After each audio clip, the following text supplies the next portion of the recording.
You know, I shouldn't take it for granted, but we have been doing this since '98, and maybe I do a little bit. Not take it for granted, but like, oh yeah, well, so, you know. But it was fun to have Aiden come back in, John Corbett, who I adore, a friend of mine, have that element back in. And you don't forget that often my work is exclusively with Sarah Jessica, so it's almost like we're doing our own movie sometimes. But it's just one journey in the many journeys of Carrie.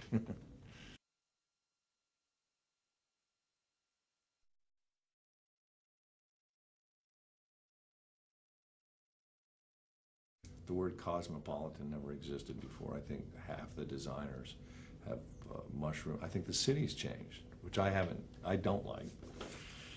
I think the city always had fashion on Fifth and Madison, but boutique, but the whole city's become a boutique now, everywhere. It's like, take it easy. You know what I mean? We get it. Let's not, shove it down our throats quite that much. But it's given an idea of New York to people that have never been here. Whether that's a true image or not, I don't know. But for me, it's been a work in progress dealing with it, because I'm actually, I don't know if shy is the right way, but I'm not exactly comfortable having everyone sort of treating me as a piece of pop culture.